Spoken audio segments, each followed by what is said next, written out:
Thread piping నీట్‌గా రావాలంటే మనము ఏ విధంగా కుట్టుకోవాలి వీడియోలో చెప్తానండి. చూడండి మనము 1 ఇంచ్ వెడల్పుతో ఈ విధంగా క్రాస్ పీసెస్‌ని అయితే తీసుకోవాలనమాట. తీసుకున్న తర్వాత చూడండి ఇక్కడ చూపిస్తున్న విధంగా క్రాస్‌గా పెట్టి కుట్టేసుకోవాలనమాట.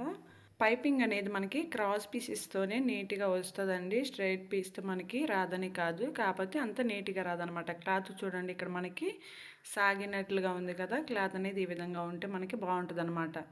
ఇక్కడ చూడండి మనకి 2 ఒకవైపుకి వచ్చినాయి కదా! అట్లాంటప్పుడు ఏం చేయాలంటే ఈ విధంగా క్రాస్‌గా పెట్టేసుకొని ఎక్స్ట్రా ఉన్న క్లాత్ మొత్తాన్ని కట్ చేయాలనమాట. నెక్స్ట్ చూడండి ఒక సైడ్ అయితే ఫోల్డ్ చేసి కుట్టేసుకోవాలి.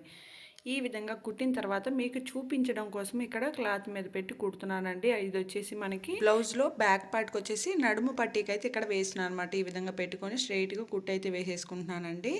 ఈ విధంగా కుట్టుకున్న తర్వాత మనకి ఎక్స్ట్రా క్లాత్ మొత్తాన్ని కూడా నీట్‌గా కట్ చేసేసుకోవాలన్నమాట. ఈ విధంగా రెడీ చేసుకున్న తర్వాత ఇప్పుడైతే మనము థ్రెడ్‌ని తీసుకోవాలండి. థ్రెడ్ చూడండి ఇక్కడ చూపిస్తున్న విధంగా ఈ యొక్క ఖర్చుకి పై వైపున అయితే పెట్టుకోవాలండి. ఈ విధంగా పెట్టుకుంటే ఏంటంటే మనకి మనం తీసుకున్న థ్రెడ్ ఏ సైజులో ఉంటుందో అదే సైజులో పైపింగ్ అయితే వస్తదనమాట.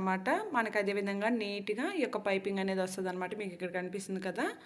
మనము ఈ యొక్క హ్యాండ్ గ్రిప్ అనేది పైపింగ్ పై వైపున అయితే పెట్టేసుకోవాలండి. ఈ విధంగా పెట్టుకొని మనము నిదానంగా కొంచెం కొంచెంగా ఈ యొక్క పైపింగ్ని అయితే వేసుకోవాలన్నమాట. ఎండింగ్ వరకు కూడా సేమ్ లెంత్లో అయితే కుట్టేసుకోవాలి. చూడండి ఇక్కడ మీకు కనిపిస్తుంది కదా పైపింగ్ అనేది ఎంత నీట్గా వచ్చేసిందో.